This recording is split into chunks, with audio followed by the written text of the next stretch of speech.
Assalamualaikum warahmatullahi wabarakatuh.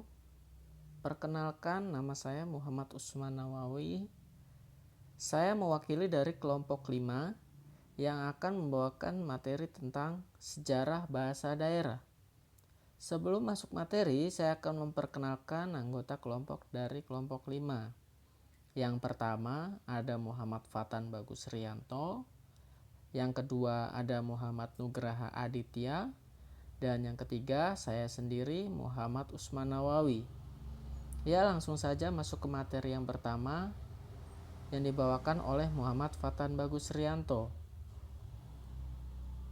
Sejarah bahasa daerah. Bahasa daerah di Indonesia sangatlah beragam. Dari 34 provinsi di Indonesia, ada sebanyak 718 bahasa daerah yang sudah teridentifikasi per tahun 2020 ini. Dari sebanyak 118 bahasa daerah, Indonesia menjadi negara dengan bahasa daerah terbanyak nomor 2 setelah Papua Nugini.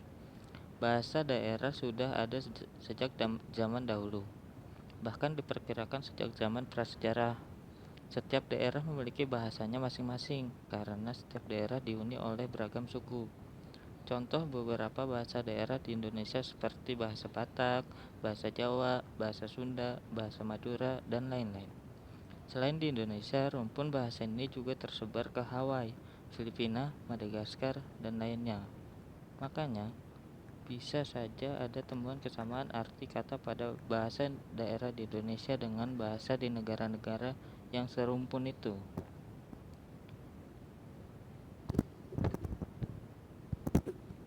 Pengertian bahasa daerah. Dalam rumusan Piagam Eropa untuk bahasa-bahasa regional atau minoritas atau bahasa daerah adalah bahasa-bahasa yang secara tradisional digunakan dalam wilayah suatu negara oleh warga negara dari negara tersebut yang secara numerik membentuk kelompok yang lebih kecil dari populasi lainnya di negara tersebut. Pengaruh penggunaan bahasa daerah terhadap bahasa Indonesia. Keanekaragaman budaya dan bahasa daerah mempunyai peranan dan pengaruh terhadap bahasa yang akan diperoleh seseorang pada tahap berikutnya, khususnya bahasa formal atau resmi yaitu bahasa Indonesia. Hal ini dapat menimbulkan kebingungan bagi kita untuk memilih ucapan apa yang akan digunakan. Akan tetapi, tidak dapat dipungkiri bahwa keanekaragaman budaya dan bahasa daerah merupakan keunikan tersendiri bangsa Indonesia dan merupakan kekayaan yang harus dilestarikan. Dengan keanekaragaman ini akan mencirikan Indonesia sebagai negara yang kaya akan kebudayaannya. Berbedanya bahasa di tiap-tiap daerah menandakan identitas dan ciri khas masing-masing daerah. Dampak positif dan negatif banyaknya bahasa daerah.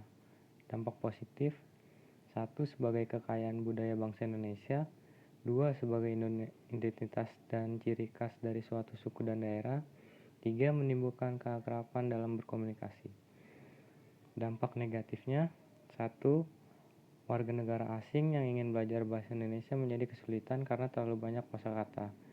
2. Masyarakat menjadi kurang paham dalam menggunakan bahasa Indonesia yang baku karena sudah terbiasa menggunakan bahasa daerah. 3. Dapat menimbulkan kesalahpahaman. Ya, kesimpulan dari materi yang telah kami buat ini adalah bahasa daerah merupakan bahasa etnis yang harus dijaga sebagai budaya yang menjadi pemersatu dalam etnis itu sendiri. Namun, penggunaannya harus disesuaikan dengan situasi dan kondisi serta tidak mempergunakan bahasa daerah dan bahasa Indonesia secara bersamaan, karena dapat mengurangi maupun menambahkan makna dari kata yang diucapkan dan juga sangat berpengaruh terhadap etika berbahasa dalam kehidupan berbangsa dan bernegara.